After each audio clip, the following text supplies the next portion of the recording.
estamos en la conversación y ahí arrancamos en un minutito, arrancamos cuando tengamos más gente ya online.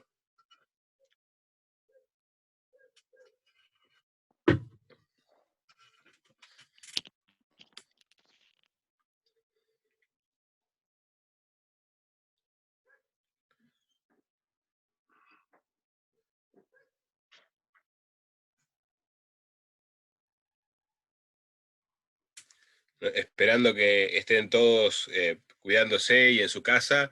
También la idea es sumar este tipo de conversaciones para que tengamos la posibilidad de conocer un poco más sobre las especies naturales de nuestro país y sobre el trabajo que muchas organizaciones venimos haciendo para la conservación y para la protección de esta especie tan particular, de la cual lamentablemente nos encontramos con una situación bastante crítica en lo que es el límite sur de la distribución de la especie, ¿no?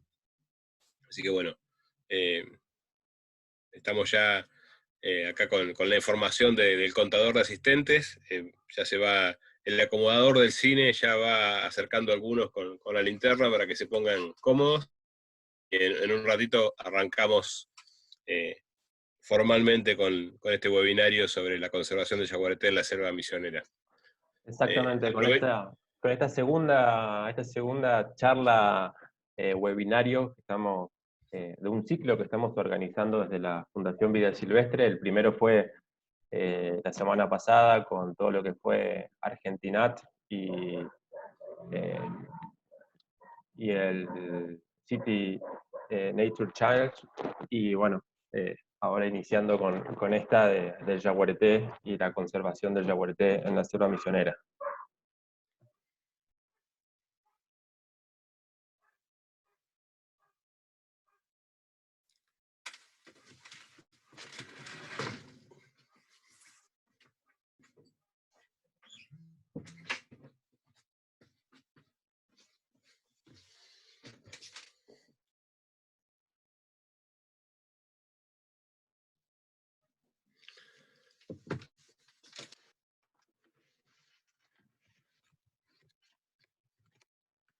Bueno, bienvenidos entonces a todos a esta conversación sobre el yaguareté y su conservación en la selva misionera. Es realmente un placer desde la Fundación Vida Silvestre Argentina poder convocarlos en esta oportunidad, en una convocatoria conjunta con el proyecto Yaguareté, con quienes trabajamos desde hace ya mucho tiempo, quizás demasiado, yo particularmente desde el año 2004, pero el proyecto, ahora seguramente Agustín nos va a comentar bien cuándo inició. Es realmente muy importante para nosotros tener la oportunidad de contarles sobre lo que hacemos y por qué lo hacemos en relación a la conservación de esta especie, una especie que sin duda Agustín, como especialista en el tema, nos va a poder describir por qué es tan importante para la conservación y por qué está tan amenazada. Así que en ese sentido quería agradecerles, primero presentarme personalmente. Yo soy Manuel Jaramillo, soy el director general de la Fundación Vida Silvestre Argentina. Trabajo en la Fundación desde hace ya casi 16 años, y durante 11 años estuve coordinando el programa Selva Paranaense en la provincia de Misiones, justamente, trabajando muy articuladamente con el proyecto Yaguareté, y ahora hace ya un par de años que estoy primero como director de conservación y ahora como director general, y es para mí realmente emblemático este proyecto, ya que cuando uno lo considera desde el punto de vista de lo que son los ciclos de los proyectos de conservación, podemos decir que ha cumplido todos los pasos, ¿no? Inicialmente fue un proyecto de generación de información científica, de conocer una línea de base. Luego, con esa información se pudo desarrollar un plan de acción para la conservación de la especie, y se está monitoreando ahora los resultados.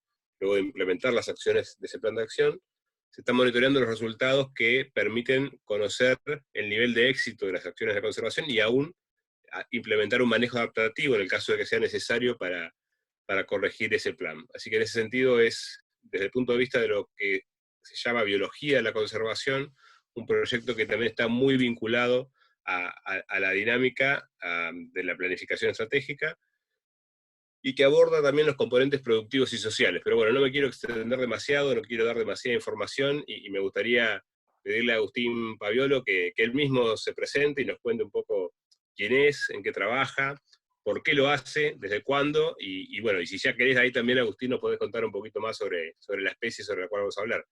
Así que, Agustín, un gusto recibirte. Dale, gracias Manuel. Buenas tardes a todos. Bueno, les agradezco a la Fundación Vida Silvestre la oportunidad de compartir este webinar y bueno, conectarnos un poco con la gente, aunque tengamos que estar aislados en estos tiempos de pandemia, ¿no? Bueno, yo soy Agustín Paviola, soy biólogo, soy investigador del CONICET y trabajo en el proyecto Yaguareté, coordino este proyecto hace algunos años ya. Este es un proyecto que tiene como objetivo generar información científica básicamente para lograr cambios en la conservación de la especie, ¿no? Que es una especie que veníamos prácticamente perdiendo en Argentina. Nuestro proyecto está enmarcado en una ONG pequeña de Misiones, que es la Asociación Civil Ceiba, y también la componemos muchos miembros del CONICET y de algunos institutos de investigación de distintas regiones de Argentina, ¿no? Nuestro equipo tiene un fuerte componente de investigación y nuestro principal objetivo es generar esa información para luego articular acciones, ¿no? con otras organizaciones, como la Fundación Vida Silvestre, los gobiernos provinciales, la Administración de Parques Nacionales, y bueno, distintos privados, incluso personas que de alguna manera están relacionados con la especie, ¿no? Así que bueno, ese es nuestro trabajo básicamente. Como decía Manuel, tenemos una larga historia de trabajo en la región. Nosotros empezamos en el año 2002 trabajando en la región con apoyo de la Fundación Vida Silvestre y comenzamos a generar información de cómo estaba la población, básicamente. En ese momento no sabemos muy bien cuántos yaguaretés nos quedaban, dónde quedaban yaguaretés en la región. Sabíamos que había, pero realmente lo que se sentía, digamos, la gente que estaba en el campo y conocía, es que cada vez había menos, ¿no? Entonces, junto a Carlos De Angelo y Mario Di Vitetti, en aquel entonces, fuimos planificando un proyecto para ir generando esta información de cómo estaban las poblaciones, cuáles eran sus principales amenazas y cuáles eran los mejores caminos para mitigarlas, ¿no? Y que la población se recuperara. Bueno, también les quiero contar un poco cuáles son las motivaciones de trabajar con la especie. Bueno, hay motivaciones personales de gustos, ¿no? Realmente, personalmente a mí es una especie muy, muy linda, me gustan mucho los felinos. Y bueno, desde chico quería dedicarme a trabajar en un tema así, ¿no? Y cuando se dio la oportunidad de venir a trabajar en un proyecto acá en Misiones, era un proyecto de parques nacionales que coordinaba Karina Schiaffino, bueno, no dudé y me vine a vivir acá a Misiones, ¿no? Y desde el año 2002 que estoy trabajando en eso. También trabajamos en el yaguareté no solo porque es lindo y porque nos gusta, sino también porque es una especie muy, muy importante, ¿no? Reúne una serie de características que hace que la conservación de esta especie en particular tenga mayor relevancia también y pueda ser una buena herramienta también para hacer conservación, ¿no? Tal vez una de ellas es que es una especie que es el depredador máximo de los ambientes en los que vive, y bueno, a través de la depredación, de alimentarse de sus presas, el yaguareté va regulando las poblaciones de las presas, va eliminando individuos enfermos, individuos débiles, y va controlando los posibles desbalances de las poblaciones animales que pueda haber, y eso hace que todo funcione como debe funcionar en equilibrio, ¿no? Es un componente muy importante para mantener el equilibrio en los ecosistemas donde vive, ¿no? Esa es tal vez una de las razones importantes que por la cual nos dedicamos a trabajar en esta especie. También hay otras características que las hace importantes, que creo que Manuel también las puede contar.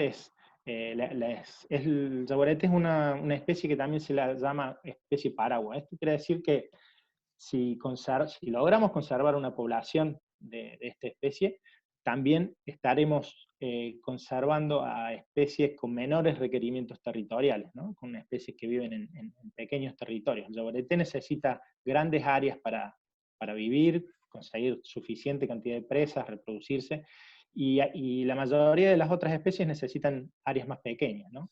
Entonces, si nosotros ponemos foco en el yaguareté y logramos conservar el yaguareté, de alguna manera vamos a estar conservando gran parte del resto de la biodiversidad y de muchas otras especies animales que se encuentran bajo ese paraguas, ¿no?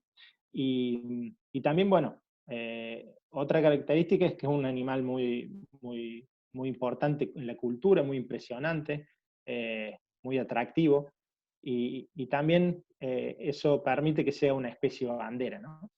Una especie bandera es algo como un símbolo de la conservación, y creo que el WWF trabaja mucho en eso. Son animales que nos permiten visibilizar causas o problemas que están ocurriendo en los ecosistemas, y de esta manera movilizar mucho a la sociedad, comunicarlo más. Y en ese sentido me parece que la Fundación Vida Silvestre y el WWF hacen un muy buen trabajo, ¿no? Muchas gracias, Agustín. Realmente, bueno, también, ya que estamos agradeciendo, no quería dejar de agradecer a nuestro amigo común, Emilio White, que nos ha aportado muchas de las fotos que están en la presentación que va circulando mientras conversamos. Realmente fotos magníficas, algunas de cámara directa, otras de trampa cámara. La foto que está en el back mío también es de Emilio. Y realmente, bueno, la posibilidad de retratar la majestuosidad, la potencia, aún, diría yo también, la belleza obviamente, pero el yaguareté a veces tiene esa mirada que transmite un poco como de amabilidad, ¿no? Casi que uno se animaría a acercarse a acariciarlo, daría ganas de eso. Recomendamos enfáticamente no hacerlo. Es un animal salvaje que puede ser peligroso solo si se siente atacado, ¿no? La verdad que me parece muy interesante, bueno, conocer sobre tu historia personal y sobre tu vínculo motivacional para trabajar con la especie. Como yo les decía al principio, desde el año 2004, que yo empecé como coordinador del programa, empezamos a articular mucho este trabajo conjunto, que en gran medida tuvo mucho que ver con cosas como buscar financiamiento para poder apoyar a la investigación, o buscar la atención de organizaciones públicas y privadas para poder diseñar conjuntamente el plan de acción para la conservación. También, y un poco como lo comentaba Agustín, intentar dar respuesta a una serie de conflictos que aparecían o que habían sido frecuentes con la especie y con la sociedad, básicamente vinculados a la potencial predación del yaguareté hacia el ganado doméstico, lo cual le traía muy mala fama, y generalmente ocurría que fuera cazado, o salieran a cazarlo cuando eso acontecía en el campo. Y también el otro tema central es el tema de la caza furtiva, ¿no? En la provincia de Misiones. Tengamos en cuenta que cuando hablamos de este proyecto, no es solo la provincia de Misiones, sino que también incluye el Parque Nacional do Iguazú en Brasil, que forma parte de ese corredor verde misionero, y en el cual también Agustín y el proyecto Yaguareté, en conjunto con el proyecto Carnívoros de Iguazú, articulan justamente el estado del conocimiento, porque muchas veces el Yaguareté cruza el río Paraná, o el río Iguazú, y se mueve tanto a Paraguay por el Paraná como a Brasil por el Iguazú, y eso nos muestra también que las fronteras son solamente políticas, y que para la fauna esto no tiene diferencias, ¿no? Y también de alguna manera refuerza lo que decía Agustín de una especie de paraguas, la importancia de la conservación transfronteriza para un ecosistema compartido como es el bosque atlántico o la selva misionera, pensando en estas especies que tienen tanta territorialidad. Y acá es interesante recordar, para quienes por ahí nos están escuchando y no conocen mucho de la especie o de la biología de la misma, la distribución del yaguareté en Argentina era muchísimo más amplia, llegaba hasta el Río Negro, y de hecho, bueno, localidades como El Tigre, cercanas ahí a la ciudad de Buenos Aires, deben su nombre justamente al yaguareté.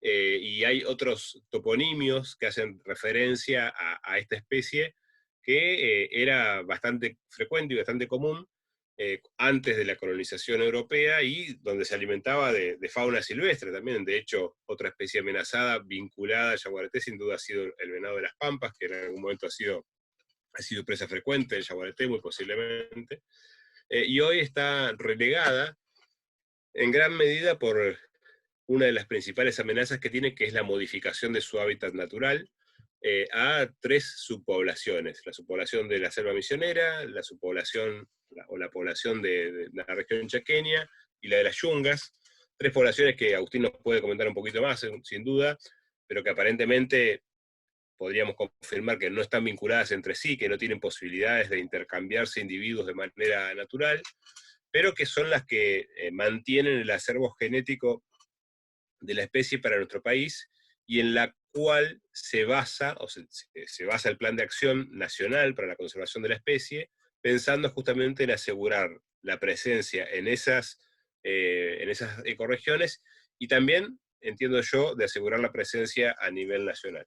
Entonces, me gustaría, Agustín, si pudieras contarnos, hacer un poquito de historia por ahí de cómo fue el proyecto de ese año 2002, cuando viniste, entiendo yo, como asistente, en particular para el proyecto este de conflicto, cuando luego pudieron iniciar su proceso de investigación con las trampas cámara.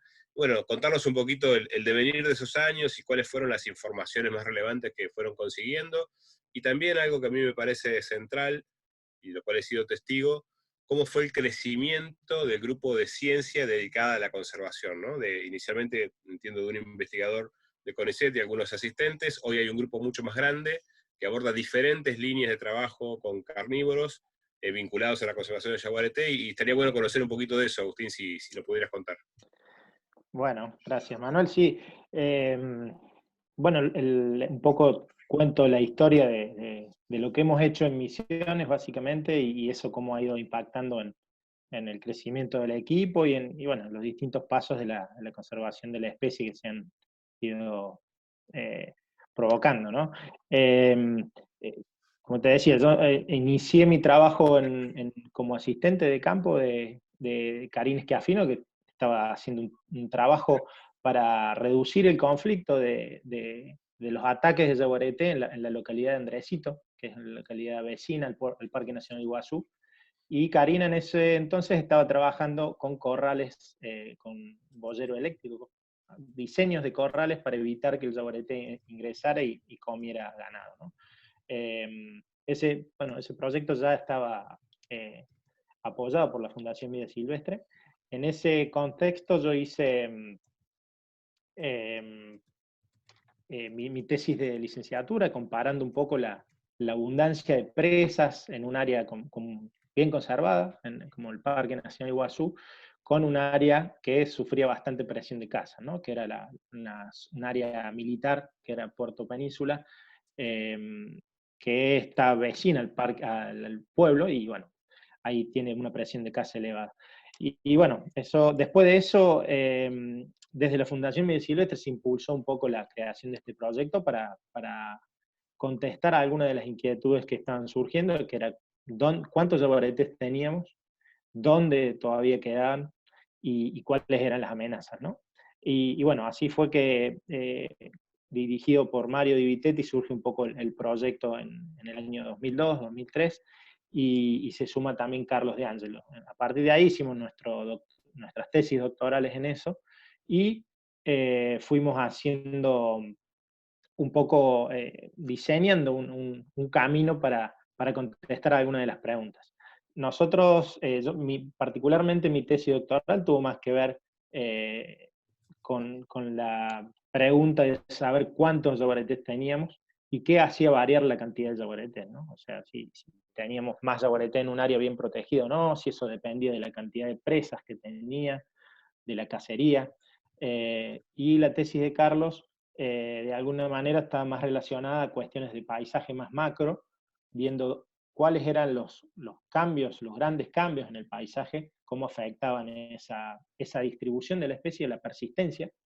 Y bueno, la idea era combinar toda esta información y volcarla a un plan de conservación. el primer resultado que tuvimos fue bastante preocupante, por ahí en el año 2003, 2004. Nos encontramos, se estimaba por investigaciones de un biólogo brasilero que había hecho unos 15 años antes, que la población era de por lo menos 400 individuos, y nosotros en esos años nos dimos cuenta que la verdad que la población era mucho más pequeña y rondaba entre 30 y 50 individuos, ¿no? Era realmente muy pequeña y estaba muy cerca de la extinción, ¿no? Una población pequeñísima.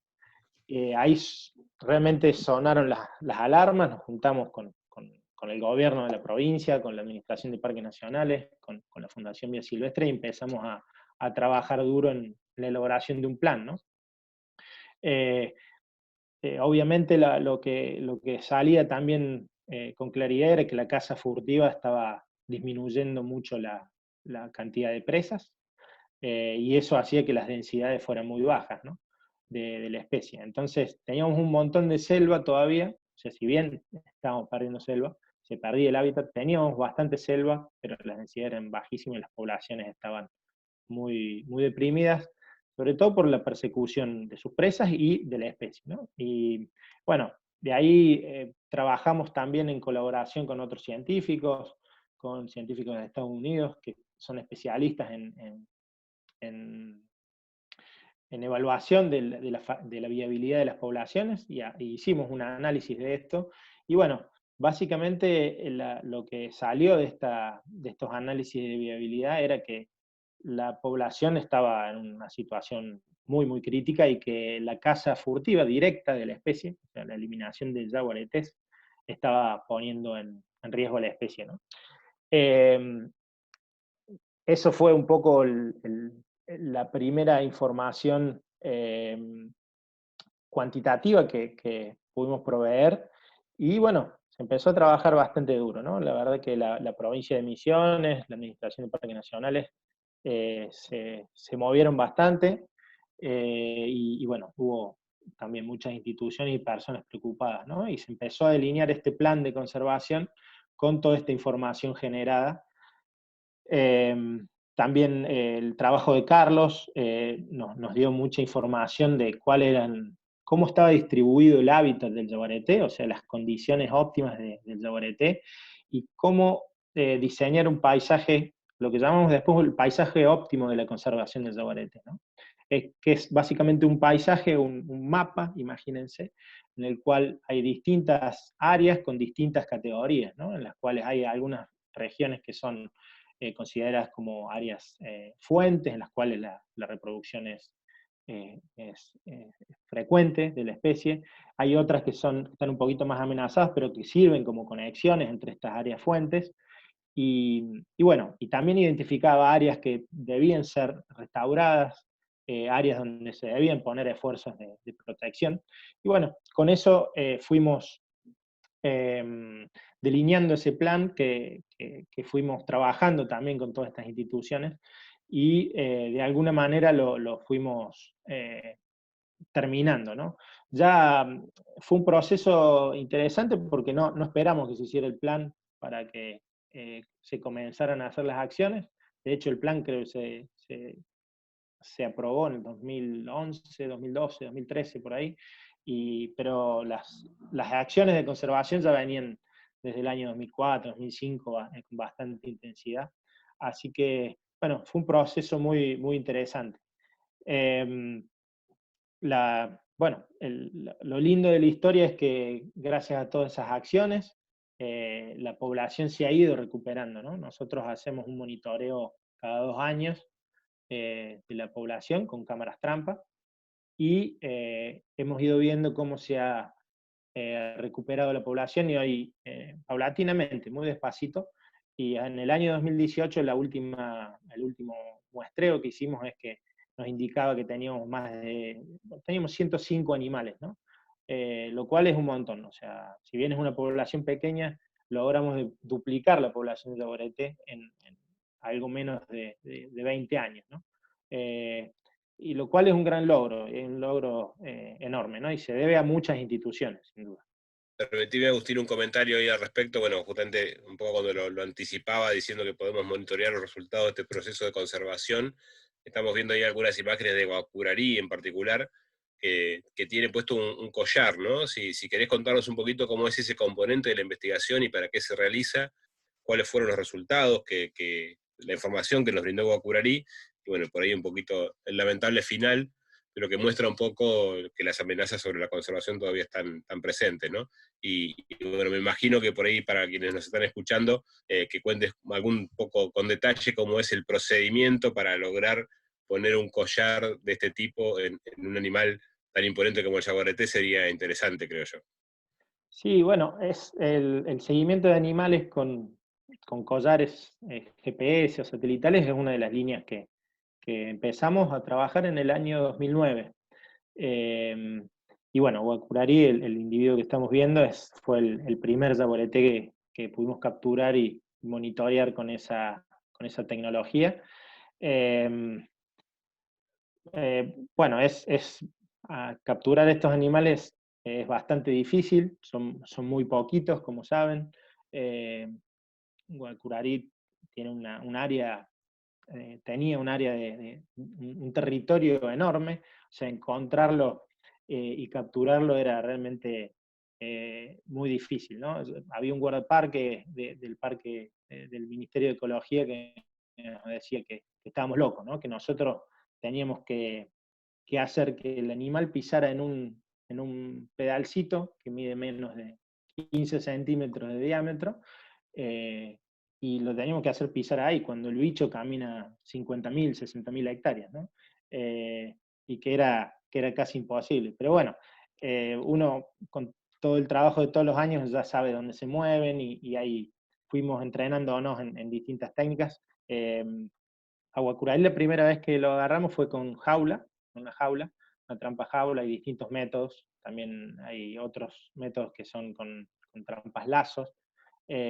Y lo crítico es, lo difícil realmente, además de encontrar y que el animal llegue a ese lugar preciso, y que entre a la trampa, es capturarlo sin hacerle ningún daño, ¿no?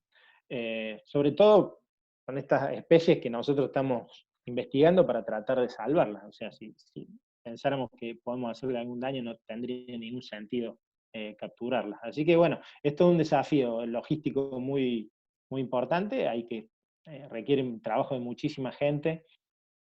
Nuestro equipo se fue especializando y entrenando en eso, y bueno, realmente son momentos de mucha tensión, mucha adrenalina, ¿no? Pero bueno, por suerte tenemos un equipo ya formado, un equipo veterinario bien importante, compuesto por Juana Raval, Sebastián Costa, Ezequiel Van der Hoeven, que ya tienen mucha experiencia y han participado en todas estas capturas. Y bueno, de alguna manera Disculpame que te interrumpa porque me interesa cuando empezaste a nombrar a los chicos, bueno, la mayoría los conozco. Hoy el proyecto Jaguareté, ¿cuántas personas incluye dentro del equipo de científicos? Y bueno, ¿cuál es principalmente su filiación, ¿no? O sea, ¿son todos del CONICET, son de universidades? ¿Cuál es disculpa que te interrumpa, pero me pareció interesante remarcar este crecimiento que creo yo ha tenido fuertemente la ciencia de la conservación de la especie, y vos por ahí nos podés contar. Sí, bueno, inicialmente éramos tres, dirigidos por Mario, Carlitos y yo, era Mario Guitetti. Y ahora, bueno, somos alrededor de 20 personas, ¿no? O sea, es un equipo bien grande. Varios trabajamos en el CONICET, en distintos institutos del IBS, el Instituto de Biología Subtropical de acá en Misiones, otros institutos del CONICET, en Córdoba, en Río Cuarto. Los veterinarios, 2 de los 3 veterinarios trabajan en el Instituto de Medicina Tropical, que es un instituto de acá de Puerto Iguazú, que depende del Ministerio de Salud. También tenemos personas que trabajan, digamos, de alguna manera prestan servicios en el CEIBA, que se trabajan en temas de comunicación, como Martín Tinari, Natalia Casado. Y bueno, también tenemos varios estudiantes, ¿no? De distintos lugares que trabajan no solo en Misiones, sino también en Iberá, en Chaco, en las Yungas incluso. Tenemos varios estudiantes que dependen de distintas instituciones están haciendo sus posgrados generalmente en temas así. Hemos crecido bastante como equipo, siempre soy muy agradecido del grupo que tenemos y muy trabajador, muy motivado. Y bueno, es uno de los, creo, de los grandes orgullos que tenemos dentro del equipo, haber ido creciendo y que haya tanta gente interesada en el tema, ¿no? Me permitís, Agustín, yo quisiera, bueno, subirme también y sumarme a ese orgullo. Para la Fundación Vías Etcétera Argentina siempre el trabajo con la mejor información científica disponible ha sido central, es parte de nuestro ADN desde que empezamos hace ya 43 años, donde mucho del trabajo original de la Fundación Vida Silvestre fue el de generar información para diferentes especies amenazadas, como los gaviotines o el pato serrucho en algún momento, y yo creo que lo que hemos conseguido todos juntos trabajando con el yaguareté ha sido potenciar inicialmente con un pequeño esfuerzo, con un fondo semilla que hoy se mantiene con una colaboración más para lo logístico y para lo operativo, pero el crecimiento de un grupo que toma vida propia, que se apoya mucho en un escenario de fuerte apoyo a la ciencia en el país, y en la articulación interinstitucional, no solo a nivel nacional, sino internacional, ¿no? Entonces yo creo, cuando hacía un poco la referencia al ciclo del proyecto y los diferentes pasos que se han cumplido en esto de la ciencia de la conservación, también poner en relevancia eso, cómo a veces poder apoyar y apostar en el momento apropiado con un recurso que por ahí no es extremadamente importante, puede catalizar que la potencialidad que tienen las personas y las instituciones se multiplique, y es ahí donde yo creo que también para la Fundación Vida Etcétera Argentina es central, obviamente, el compromiso de seguir trabajando juntos. Hoy, más que nada, nuestro aporte está haciendo, bueno, el apoyo para lo que son los equipos o la logística, pero hace tiempo que Vida Silvestre no financia tiempo de investigadores, porque eso está fuertemente consolidado en todo lo que han construido los investigadores con el proyecto Yaguareté, y eso es, me parece a mí, desde mi punto de vista, muy interesante para la organización, muy interesante también para que quienes siguen a la Fundación Vía Silvestre y nos apoyan de alguna manera también lo sepan, cómo podemos ser mucho más eficientes a la hora de invertir los recursos para la conservación, que siempre son escasos. Todos sabemos que siempre necesitamos mucho más de lo que tenemos para poder hacer conservación a esta escala, una escala tan profesional de alguna manera, y eso es central para nosotros. Así que agradecerte también por ese componente de constitución del equipo y demás.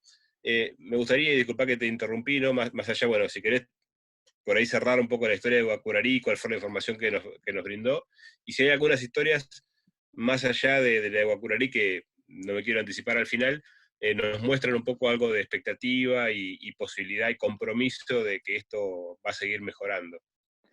Sí, bueno, la historia de Guacurarí, bueno, después que lo agarramos, le colocamos un collar y el objetivo principal era ver cómo se movía, ¿no? También, bueno, haciendo un poco referencia a tu reflexión de la ciencia y de la importancia de la ciencia, yo creo que es importante incluso, y tiene que ver con esto, ¿no? O sea, cómo, si tenemos tan poquitos individuos, cómo arriesgarnos a capturar un animal, ¿no? Para conocer cómo se está moviendo. ¿Qué información nos va a dar eso y que va a ayudar a salvar a la especie? Intuitivamente uno diría, no toquemos ese animal, dejémoslo ahí. Y bueno, y muchas veces se reciben críticas, digamos, de distintos sectores hacia la investigación científica, ¿no? Como que no es algo prioritario. Y yo creo que, como bien decís, ha sido clave, ¿no? En el desarrollo de todo el proceso de conservación y la generación de ciencia de buena calidad. Porque ha guiado de alguna manera todo el proceso, las acciones de conservación de la especie, ¿no? De alguna manera, en algún momento, cuando quedaban, disculpa que me vaya por otro tema también, pero cuando quedaban 50, 40, 50 animales en misiones, y que empezamos a hacer todos esos análisis de viabilidad poblacional con científicos de Brasil, de Estados Unidos también, con la información que habíamos generado, la primera reacción era, tenemos que criar jaguaretes para soltar y que haya más, ¿no? Y bueno, gracias a la información científica, a los modelos que hacíamos de viabilidad poblacional, nos mostraban claramente que el problema no era que no había nuevos jaguaretes, el problema era que a los animales que había se los estaba matando. Y que el introducir más animales no tenía ningún efecto en la población a largo plazo, sino que lo que había que hacer era aumentar el grado de protección de la especie, ¿no? Me acuerdo que en ese momento decíamos que era algo así como poner agua en un balde que estaba lleno de agujeros, ¿no? O sea, no era muy eficiente la solución. Tal cual, no estábamos atacando la causa de la declinación, digamos, ¿no? Y eso los análisis que hacíamos nos decían claramente eso. Y fue una discusión grande, ¿no? Sobre ese tema que nos costó bastante poder convencer a distintas autoridades de que ese era el camino. Por suerte lo tomaron, y realmente entre el año 2005, te diría el año 2003 y 2008, la provincia de Misiones sobre todo hizo grandes esfuerzos en implementar fuertemente sus áreas protegidas, contrató muchísimos guardaparques, los implementó, los equipó, y eso tuvo bastante impacto, ¿no? Y bueno, se siguió un poco el camino de la ciencia, tal vez que mostraba la ciencia, tal vez si no hubiera existido la información científica nos hubiéramos ido a criar jaguaretes 3 o 4 que no hubieran cambiado la historia, ¿no? Y me parece que, bueno, eso es un poco nuestro rol principal en toda esta historia, ¿no? Generar información, transferirla a los tomadores de decisiones y tratar de que esto nos conduzca al éxito en la conservación de la especie, ¿no? Volviendo un poco al tema de Guacurari, bueno, lo seguimos, tuvimos varios problemas con el collar satelital para el seguimiento, fue una historia bastante linda, hay algunos documentales que pueden ser sobre este individuo, que pueden ser bajados en la página del proyecto Jaguareté, en el canal de YouTube seguramente, que cuentan un poco los detalles de esta historia. Pero bueno, básicamente nos fue mostrando cómo se movía un macho de la especie en la región, ¿no? Con respecto a eso, Agustín, déjame que les comente en particular uno que se llama Yaguareté, la última frontera, producido por Jumará Films, con narración de Ricardo Darín, que bueno, cuenta la historia del yaguareté en realidad en toda su distribución en el país, y con un en particular apartado sobre la historia de Guacurarí, así que ideal para la cuarentena, ideal para quienes tengan un tiempito ahora, lo pueden buscar. Yaguareté, la última frontera, está disponible en YouTube, en las páginas del Proyecto Yaguareté, y seguramente pueden encontrarlo también en los links de Vida Silvestre.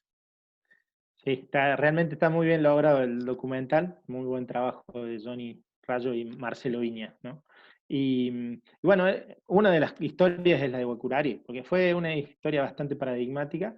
Bueno, era un macho que vivió bastante tiempo en el Parque Nacional Iguazú, usaba algunas áreas de la empresa Arauco, una empresa forestal, y después en algún momento también se fue moviendo hacia otras áreas protegidas más al sur, en el Parque Provincial de Uruguay, y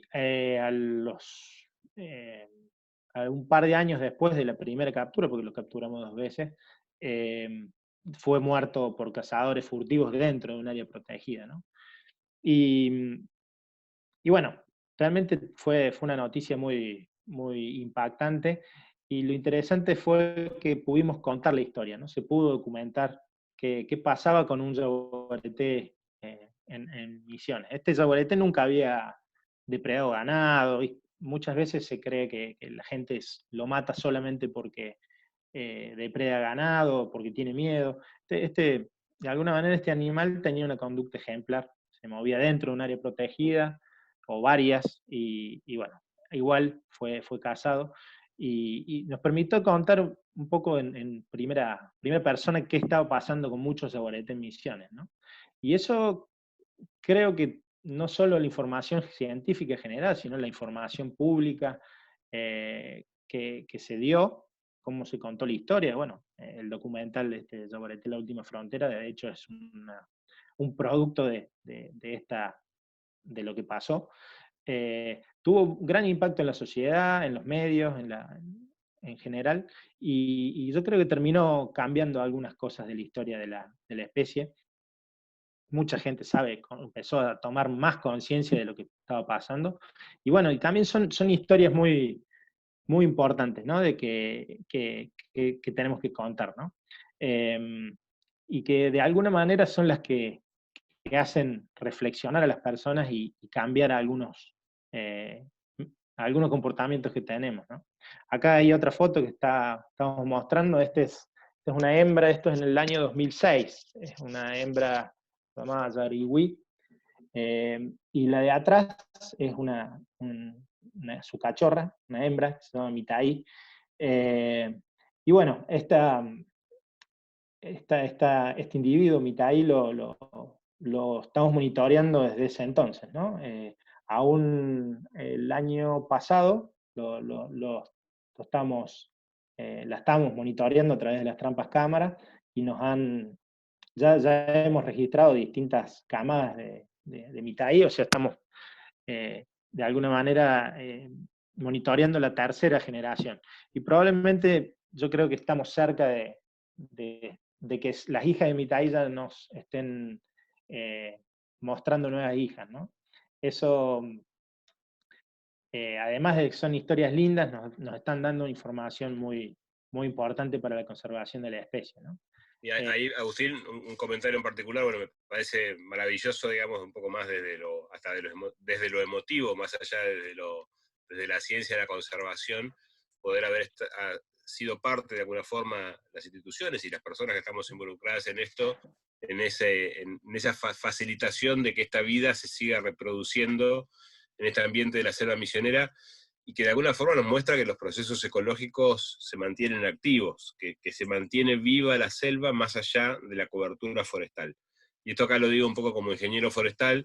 Los ingenieros forestales muchas veces nos plantamos en los árboles y en la cobertura y en la superficie que todavía tiene bosque y en la deforestación, y muchos sabemos que puede haber árboles, puede haber cobertura forestal, pero si no hay vida en esos bosques o en esas selvas, no están los procesos ecológicos y muchas veces la funcionalidad del ecosistema queda realmente comprometida, ¿no? Así que bueno, el hecho de tener esta ya tercera y posiblemente ojalá cuarta generación de vida de yaguareté reproducida en la selva misionera es realmente gratificante, y me parece que es muy bueno también para hacer mención a esto como una especie de regalo de cumpleaños. Me acaban de avisar que hoy el Ceiba cumple 15 años, así que bueno, aprovechar para felicitar a todo el equipo del Ceiba. El Ceiba es el Centro de Investigación del Bosque Atlántico, que bueno, que un poco contaba Agustín, nace de alguna manera inicialmente vinculado a este proyecto, pero que hoy aborda diferentes temáticas de investigación con profesionales de diferentes disciplinas, y un poco también fortalece esta posibilidad de contar con la mejor ciencia disponible para la conservación en una provincia como la de Misiones, que tiene una riqueza natural enorme, que hace muchísimos aportes para la conservación, principalmente a través de la superficie de las protegidas nacionales, pero también provinciales, que son muy importantes. No recuerdo exactamente los porcentajes, pero estamos cerca del 18% de la superficie de la provincia de Misiones con áreas protegidas, tanto nacionales como provinciales, y aún privadas, y eso también muestra un poco cómo la conservación a escala de paisaje tiene relevancia y es eficiente para la conservación de las especies. Es un mosaico de áreas protegidas de diferentes niveles de jurisdicción, y también la promoción del uso sustentable, donde se configuran diferentes chacras de productores con una producción de alguna manera más agroecológica o vinculada a las pequeñas producciones de subsistencia, otras actividades más industriales que han tomado algunos compromisos de mejores prácticas, y cómo la sociedad se va articulando para generar un modelo de desarrollo, pero que pueda ser compatible con esto, ¿no? Compatible con el aumento de la población de yaguareté. Tenemos poco tiempo, nos quedan un poquito más de 10 minutos, queremos dejar un espacio también para preguntas, así que no sé, Agustín, si querés hacer algo para un poco redondear esto y ya ahí dejar espacio a que los chicos nos comenten algunas preguntas que seguramente están disponibles del público.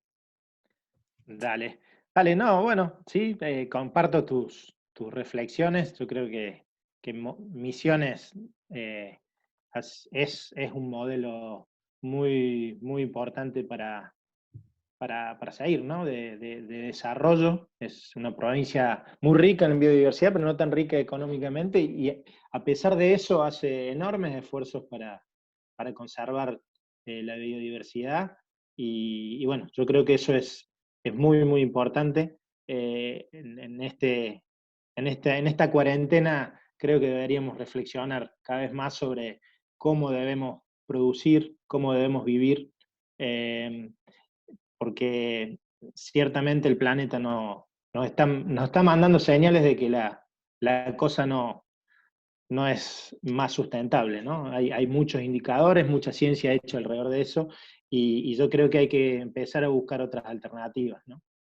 Hay muchos ejemplos, hay que tomar la decisión para hacerlo, ¿no? Y bueno, estas pequeñas historias de éxito de empezar a salvar una especie difícil de conservar en una provincia que no es súper rica, en un país que no es muy rico tampoco, yo creo que son grandes ejemplos de esperanza para hacer las cosas mejor en el futuro, ¿no?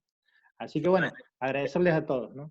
Sí, quisiera sí. sumar, Agustín, un poco de esta reflexión que vos haces, un agradecimiento especial a los pobladores de Misiones, a los pobladores rurales principalmente, que muchas veces han cambiado su vínculo con la especie, su vínculo con la naturaleza. Hemos tenido, creo yo, en estos 18 años que lleva el proyecto,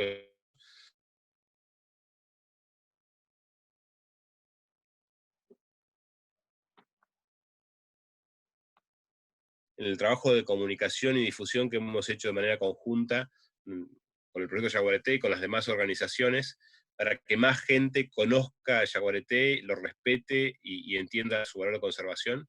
Así que agradecer por eso también a todos los que han cambiado de alguna manera su actitud hacia la especie, hacia la naturaleza, y son parte de esta solución. Ahora Caro seguramente nos va a comentar algunas preguntas que vamos a intentar responder en los próximos 10 minutos. Sí, buenas tardes a todos, ¿cómo están? Hay algunas preguntas que tuvimos a medida que avanzaba el webinario. Les leo la primera de Joaquín Herrero, que consulta si no se puede hacer un collar más pequeño para la ubicación de los yaguaretés. Bueno, esa la contesto yo, Manuel. Sí, sí, mira, el collar parece bastante aparatoso, pero no es tan pesado. Pesa menos de 1 kilo, pesa alrededor de 700 gramos más o menos. Se ve más o menos grande, pero bueno, es porque es un poco voluminoso. Pero realmente cuesta, como les decía, cuesta mucho agarrar los animales, y una vez que el collar está puesto en el animal, no se lo puede volver a cargar la batería, ¿no? Entonces, no existe esa posibilidad de recarga. Entonces eso hace que uno tenga que ponerle una batería, una pila bastante grande como para que dure 1 año, ¿no? Y a pesar de que ha ido mejorando muchísimo la tecnología, todavía los pesos que se necesitan están alrededor de eso. Eso, para un yaguareté que pesa entre 60 y 100 kilos, 700 gramos no constituye nada, ¿no? O sea, es muy poco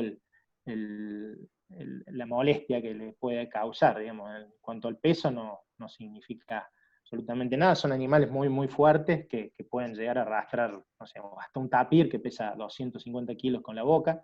Entonces, un collarcito de 700 gramos no es tan significativo. Hay algunas, para algunas especies hay cosas más livianas. Para las aves, por ejemplo, hay cosas que se recargan con paneles solares, baterías que se recargan con paneles solares, y bueno, esa es una solución para no tener que poner algo más pesado. Pero bueno, esa es un poco una solución de compromiso entre molestar un poquito al bicho, pero tener una buena información que nos ayude a conservar la especie, ¿no? Eso siempre es una decisión que hay que tomar. Yo preferiría no molestar a los yaguaretés, sinceramente, pero realmente, como les contaba antes, las historias, la información que ha salido a partir del seguimiento de animales con collares realmente nos ha dado información muy importante que hace que todos los yaguaretés de Misiones puedan hoy vivir y probablemente en el futuro puedan sobrevivir. Así que creo que vale la pena, ¿no?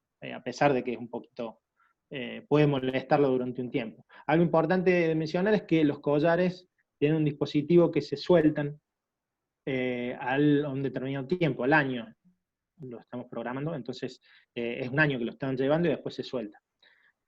Así que bueno, creo que más o menos intenté responder la pregunta. Sí, perfecto. Gracias, Agustín. Continuamos. Tenemos una consulta de Julián Cerrudo que nos pregunta actualmente cuántos yaguaretés quedan. Bueno, en el Corredor Verde es la zona de selva que queda en Misiones y áreas cercanas de Brasil, que es el Parque Nacional de Iguazú y el Parque Estadual de Turbo, al sur cerca de Moconá. En toda esa región, actualmente tenemos, en el 2018, teníamos 105 yaguaretés, ¿no? Ese es el número que teníamos. Siempre los científicos hacemos las estimaciones no son exactas, ¿no? No podemos saber si es 105, 106 o 107. Lo que usamos son en general intervalos de confianza, que son un número en el cual nosotros podemos decir con determinado porcentaje cuántos yaguaretés tenemos. La información, la última información que tenemos es que tenemos un 95% de certeza, es algo bastante alto, de que tenemos entre 85 y 125 yaguaretés. Bueno, así hablamos los científicos a veces, ¿eh? Poco claro, pero bueno, alrededor más de 100 seguramente tenemos, y bueno, la buena noticia es que la tendencia que es a mejorar, ¿no? En los últimos 10, 15 años. Perfecto. Bueno, tenemos una consulta de Jimena Ábalos que nos consulta qué opinamos sobre el rewilding que se está planeando en Iberá en relación a esta especie. No sé, Manuel, podemos opinar los dos. Por ahí introduzco yo y vos podés hacer comentario. Sin duda la reintroducción de especies, un poco lo comentaba Agustín, ¿no? Cuando en principio la propuesta era criar yaguaretés para liberarlos, esa no era la mejor decisión que podíamos tomar en la región del Bosque Atlántico o en Misiones, pero es muy distinto cuando hay una especie extinta en una ecorregión, ¿sí? En el caso de los yaguaretés en particular, y Agustín me puede corregir, son animales muy territoriales, principalmente los machos, entonces haber liberado animales podría haber generado competencia intraespecífica y aún la muerte de algún... si un macho reintroducido mataba a un macho dominante, hasta podía este animal matar luego a los cachorros, y entonces la solución podría haber sido peor que el problema. En el caso de Iberá en particular, se tiene clara información de que la especie está extinta. Se ha trabajado fuertemente en intentar reducir o morigerar los factores que llevaron a esa extinción, principalmente los vinculados a lo social o a lo conflictivo. Se ha trabajado mucho también en recuperar una buena oferta de presas posibles para un predador como el yaguareté, y se ha trabajado mucho en hacer las cosas de buena manera, o sea, lejos de intentar liberar animales que son de cautiverio, que han vivido toda su vida en cautiverio, se ha hecho un trabajo para criar animales específicamente para ser liberados, y Agustín puede dar más detalles, con un plan de monitoreo de cómo estos animales se comportan cuando sean liberados en el futuro, y eso hace que haya, de nuevo, la mejor ciencia disponible puesta a trabajar para la conservación, y eso sin duda es muy relevante. No obstante eso, son proyectos que necesitan un monitoreo muy fino, una atención muy detallada, para poder corregir rápidamente cualquier error que se puede cometer, obviamente involuntariamente, o que puede aparecer porque las variables naturales así lo son y no son exactas. Así que, para resumirlo, en condiciones de declaración de extinción de la población en una ecorregión, y tomando los recaudos que un poco les anticipaba que sabemos que se toman, nos parece una acción realmente muy importante para intentar recuperar la especie donde ya no está. No sé, Agustín, si querés complementar. Sí, coincido con Manuel. La situación es distinta a otras regiones de Argentina, y bueno, la reintroducción de individuos en un lugar donde la especie ya no está es una acción más de la biología y de la conservación que se puede llevar a cabo. Como dice Manuel, ha sido un trabajo muy planificado. Este trabajo viene del año, al menos con yaguareté, viene desde el año 2007. Nosotros hemos estado participando en algunos análisis de factibilidad de eso, y ahora estamos también analizando algunos efectos que puede llegar a tener el yaguareté una vez liberado, efectos positivos en el ambiente. Tenemos parte de nuestro equipo trabajando ahí también. Y bueno, nos parece que es una acción súper ambiciosa, ¿no? Pero realmente muy, muy interesante. Sin duda, el proyecto en sí es súper costoso, es muy, muy costoso. Pero bueno, han sido los fondos básicamente provistos por donantes particulares, sobre todo, y por una ONG que tiene mucho apoyo económico y que lo ha podido hacer, ¿no? Así que bueno, yo creo que es una gran oportunidad de volver a recuperar la especie en un área donde las condiciones que llevaron a la extinción de la especie hace 50 años se han revertido, y hoy por hoy, bueno, se ha creado un parque nacional, hay parques provinciales alrededor de esta región, y la fauna ha vuelto a recuperarse. Así que yo creo que es un muy buen proyecto, muy ambicioso, como les decía, y esperemos que tenga éxito. Se están cumpliendo las fases iniciales ya de suelta, en cualquier momento a producirse, y esperemos que ande muy bien y que dentro de un par de años podamos hablar de 4 poblaciones de yaguareté en Argentina. Perfecto. Nos quedan 2 preguntas y ya podemos ir avanzando hacia el cierre. Les digo la siguiente. Nos consulta Rodrigo Martín, ¿cómo y cuándo creen que se podrá solucionar la problemática de atropellamientos? Ahí, si querés también, ¿no, Agustín? Bueno, realmente la problemática de atropellamientos se ha incrementado fuertemente en el último tiempo, y hay, bueno, me animo a pensar yo, desde lo que conozco de la zona y demás, una serie de razones, ¿no? Una, sin duda, es que hay más yaguaretés. Entonces, esto también nos plantea una pregunta interesante, ¿no? O sea, la problemática de la conservación se va modificando a medida que vamos siendo exitosos en la conservación de la especie. Al haber más yaguaretés, hay más probabilidades de que los yaguaretés crucen las rutas, y hay más probabilidades de que se crucen en el camino con alguien que está conduciendo. También, obviamente, hay más vehículos, y los vehículos se trasladan cada vez más rápido. Esto también ha cambiado mucho en los últimos 20 años. Y también quizás no haya la adecuada medida de concientización, de comunicación y de control y fiscalización.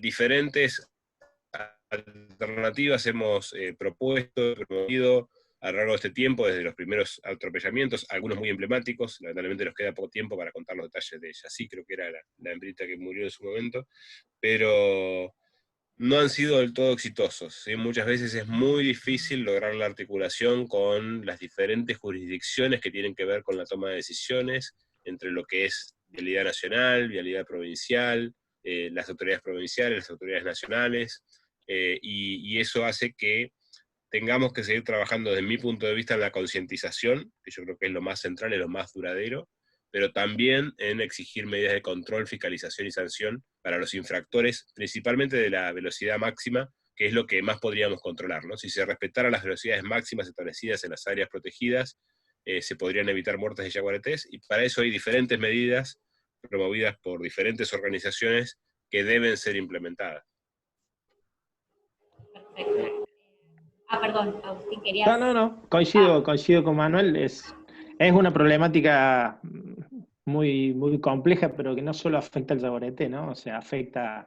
Argentina es uno de los países con tasas de mortalidad humana por accidentes viales más altos, ¿no? Y es realmente algo que debemos replantearnos, ¿no? No solo en las áreas protegidas donde vive el yaguareté, sino donde nos movemos los humanos también. Hay que buscar medidas para andar más seguro en las rutas, trasladarnos más seguros, y bueno, es todo un cambio cultural y gubernamental que hace falta, y hay que implementar. Hay muchas propuestas, como dice Manuel, se ha intentado trabajar mucho, pero no se ha podido avanzar lo suficiente, ¿no? Y bueno, hay que seguir trabajando e insistiendo. Por supuesto, sin dudas. Vamos con la última pregunta, más que nada por un tema de tiempo, así que agradecemos a todos los que participaron y también han hecho consultas. Por cuestiones de tiempo no podemos responder todas, así que vamos con la última para finalizar esta ronda.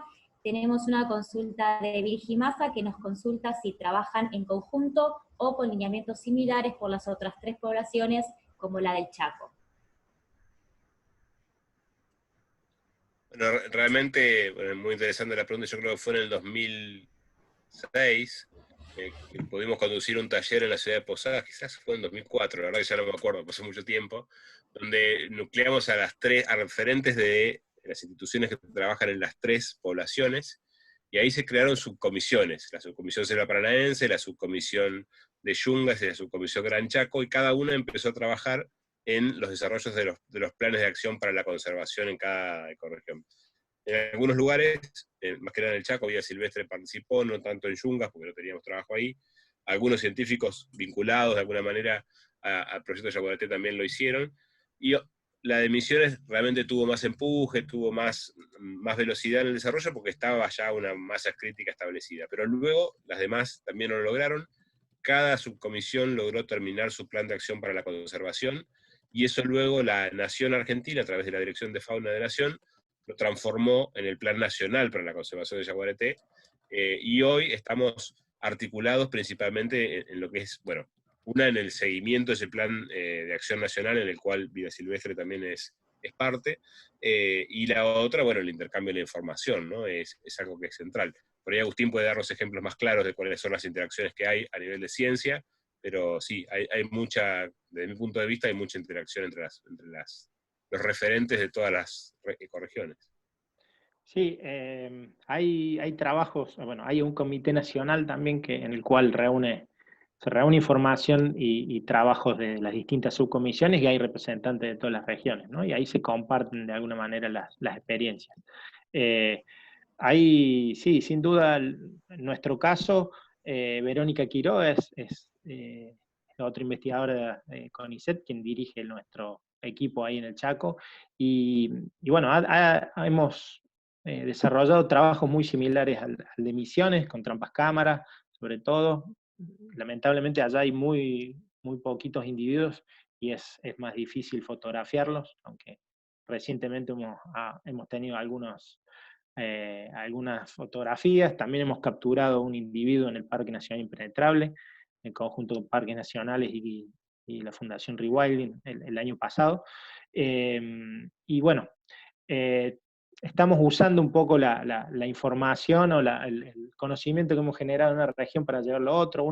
Tal vez una de las cosas que más estamos llevando, en particular desde nuestro proyecto, es lo llamado el grupo de colaboradores, que fue una herramienta muy importante, es una herramienta muy importante para la conservación acá en Misiones, que es básicamente un grupo de personas que trabajan voluntariamente, monitoreando el yaguareté, avisándonos cuando hay algún conflicto, cuando hay algún ataque de ganado, y nos avisan para que también nosotros podamos ayudar a las autoridades a responder a eso. Y eso va formando como una bola de nieve de gente trabajando, preocupada por la especie, que ha tenido muy buen resultado en Misiones, ¿no? Eso desde hace varios años que lo estamos implementando, lo hemos llevado para la región chaqueña, y inicialmente con apoyo de la Fundación Vida Silvestre. También hemos recibido apoyo del gobierno nacional. Bueno, las provincias obviamente también están apoyando en eso, y bueno, creo que esa experiencia está dando muy buenos frutos. Cada vez tenemos más registros de animales que eran prácticamente invisibles en esa región, porque hay muy poquitos y es enorme la región. Y bueno, esperamos que poco a poco podamos ir estando cada vez más cerca de los animales y cuidándolos un poco más, ¿no? Así que bueno, sí, aprender y tratar de llevar experiencias exitosas de un lugar al otro, ¿no? Con el caso de las yungas también hemos trabajado bastante con Pablo Perovic, intercambiando, y su equipo, del equipo de Jaguares en el Límite, un proyecto de la Administración de Parques Nacionales, sobre todo en cuestiones de conflictos con el ganado y ataques al ganado, y de hecho tenemos algunas acciones en conjunto ahora planificadas para estos próximos meses. Así que sí, intentamos siempre trabajar junto con distintas instituciones y bueno, que estamos en lo mismo, ¿no? Así que bueno, por mi parte, agradecerles a todos la presencia, la oportunidad de charlar con Manuel y bueno, con la audiencia que nos hayan escuchado. Y bueno, cualquier cosa estamos disponibles a través de las redes sociales del Proyecto Yaguareté, nos pueden escribir ahí, también pueden escribir a la Fundación Vida Silvestre, estamos muy, muy comunicados siempre, así que cualquier inquietud no duden en seguir preguntando. Un abrazo a todos y gracias. Bueno, me sumo al agradecimiento entonces, y bueno, al tiempo que hemos compartido. Esperamos que esta quizás sea la primera de una serie de charlas que vayamos a poder tener sobre la especie, ojalá contando cada vez mejores, buenas noticias. Así que bueno, muchas gracias a todos por estar presentes y será hasta la próxima. Hasta luego.